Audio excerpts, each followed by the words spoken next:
నమస్కారం అండి. నా పేరు డాక్టర్ ఆర్ఎంపి శెట్టి. జ్యోతిష్ శాస్త్ర విభాగంలో గత కొన్ని సంవత్సరాలుగా అనేక విషయాలు మీకు తెలుపుతూ వస్తున్నాను. మీరు చూస్తున్నారు, అనుసరిస్తున్నారు, లాభపడ్డారు కూడా. చాలా సంతోషంగా ఉంది. అయితే ఇప్పుడు ఒక ముఖ్యమైనటువంటి విశేషం మీకు చెప్పదలుచుకున్నాను. అదేమిటనంటే 7వ తేదీ జూన్ నుండి మొదలుకొని జూలై 28వ తేదీ వరకు పిశాచ యోగం అనేటువంటిది కలగనుంది. అన్ని రాశుల వారికి, అంటే మేషం లగాయతు మీనరాశి వరకు కూడా, అన్ని 12 రాశుల వారికి కూడా ఈ పిశాచ యోగం అనేటువంటి చాలా విపరీతమైనటువంటి ఒక పరిస్థితిని కలిగించేటువంటి స్థితిగతులు ఖచ్చితంగా ఉంటాయి. అందరూ కూడా ఎంతవరకు వీలైతే అంతవరకు జాగ్రత్తగా ఉండవలసిందే. అయితే ఏమిటా జాగ్రత్తలు? ఏమైనా దీనికి పరిహారాలు ఉంటాయా అని అంటే జాగ్రత్తయే పరిహారం. దీనికి సరి అయినటువంటి పరిహారం లేదు. కానీ ఒక రకంగా చెప్పాలి అంటే హనుమాన్ చాలీసా అన్ని రాశుల వాళ్ళు కూడా ఈ జూన్ 7వ తేదీ నుంచి మొదలుకొని జూలై 28వ తేదీ మధ్యకాలంలో ప్రొద్దున లేవగానే హనుమాన్ చాలీసా చదవటం, పడుకునే ముందు హనుమాన్ చాలీసా చదవటం, ఇవన్నీ కూడా చేసినట్లయితే కొంచెం మీలోపట మానసిక శక్తి, ఆత్మశక్తి, శరీర శక్తి లభించి రాబోయేటువంటి ఉపద్రవాలన్నింటినీ కూడా ఎదుర్కొనేటువంటి స్థితిగతులు ఏర్పడతాయి. అయితే ఈ పిశాచ యోగం అనేటువంటిది ఎలా ఏర్పడుతుంది, ఎందుకు ఏర్పడుతుంది అంటే 1989వ సంవత్సరం గతంలో ఈ పిశాచ యోగం ఏర్పడింది. ఇప్పుడు మళ్ళీ 36 సంవత్సరాల తర్వాత ఈ యోగం ఏర్పడనుంది. జూన్ 7వ తేదీన కర్కాటక రాశి నుండి, అంటే జలతత్వ రాశి నుండి అగ్నితత్వ రాశి సింహరాశిలోకి ఈ కుజుడు ప్రవేశిస్తాడు.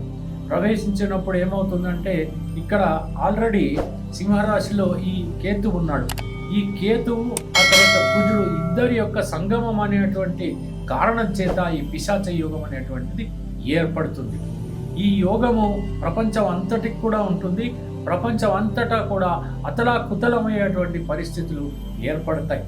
ఆ తర్వాత ఏదైనా దేశాల మధ్యన సమస్యలు, గ్రూపుల మధ్యన సమస్యలు, మత సంఘర్షణలు, అనేక రకాలైనటువంటి అవాంతరాలు, సైక్లోన్స్, అగ్నిపర్వతాలు బద్దలు కావటం, ఆ తర్వాత చాలా రకాలుగా అశాంతిమయం అనేటువంటిది నెలకొనడం కూడా జరుగుతుంది.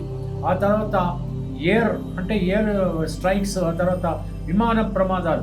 ఈ విమాన ప్రమాదాల్లో ఒక రకంగా చెప్పాలి అంటే ఒక మహోన్నతమైనటువంటి నాయకుడు కూడా మరణించవచ్చు. ఆ తర్వాత ఏదైనా సైన్యాధిపతి కూడా చాలా భయంకరమైనటువంటి స్థితిలో ఉండవచ్చు. ఈ రకంగా ఉండేటువంటి పరిస్థితి. ఆ తర్వాత ఎన్నో రకాలైనటువంటి ఈ ఆయుధాల వల్ల అనేక రకాలైనటువంటి గాయాలు. తర్వాత ముఖ్యంగా ఏంటనంటే కర్షకులకు, కార్మికులకు, యావత్ భారతదేశమే కాకుండా యావత్ ప్రపంచమంతా కూడా గాయాలు తగిలేటువంటి అవకాశాలు ఉంటాయి. ఈ డిటోనేటర్స్ అంటే ఈ యొక్క ఆయుధాలను తయారు చేసేటువంటి ప్రదేశాల్లో కూడా చాలా అగ్ని అనేటువంటిది ప్రజ్వరిల్లుతుంది. అనేక రకాలైనటువంటి అవాంతరాలు ఏర్పడతాయి. ఆ తర్వాత రాజకీయ దౌర్భాగ్యం అనేటువంటిది ఖచ్చితంగా ఏర్పడుతుంది. కొంతమంది రాజకీయ నాయకులు కూడా ఈ పరిస్థితుల్లో అరెస్ట్ కావచ్చు, జైలు పాలు కూడా కావచ్చు. ఆ తర్వాత ఈ యొక్క మిగతా విషయాలు కనుక తీసుకున్నట్టయితే సముద్రాలు పొంగటం అనేది కూడా జరిగేటువంటి అవకాశాలు గట్టిగానే కనపడుతున్నాయి. మరి ఇటువంటి పరిస్థితుల్లో ఏ రకంగా మనం చూసినప్పటికీ కూడా ఇంత విధ్వంసం జరిగినప్పుడు మనమేం చేయాలి? మనం జాగ్రత్తగా ఉండాలి.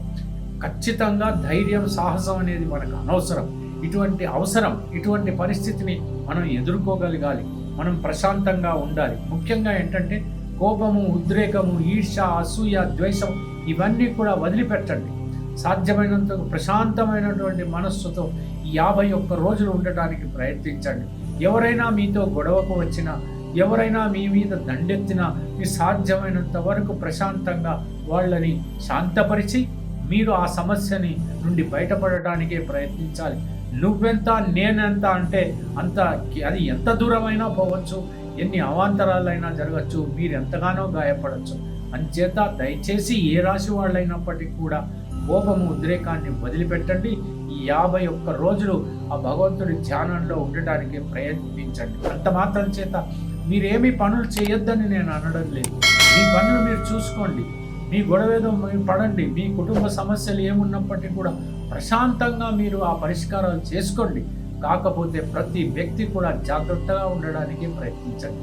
లేకపోతే మాత్రం ఏమైనా జరగచ్చు, ఎంతైనా కావచ్చు. అది నేను చెప్పాల్సి అనుకున్నాను. కానీ ఇంకో విషయం ఏంటంటే, ఎవరైనా ఏ రకమైనటువంటి పరిహారాలు కూడా మీకు చెప్తారు. మీనరాశికి ఈ పరిహారం అని, మేషరాశికి ఈ పరిహారం. ఈ పరిహారాలన్నీ చేసుకున్న తర్వాత ఇంకేముంది, మేము పరిహారాలు చేసుకున్నాం కాబట్టి ఎలా ఉన్నా పర్వాలేదు అని మీరు అనుకుంటే మాత్రం పప్పులో కాలు వేసినట్టే. కాబట్టి 51 రోజులు మాత్రం మీరు హనుమాన్ చాలీసా మాత్రమే చదువుతూ మీరు నిర్భయంగా ఆనందంగా ఉండడానికే ప్రయత్నించండి. తెలిసింది కదండి. సెలవు. ఉంటాను. నమస్కారం.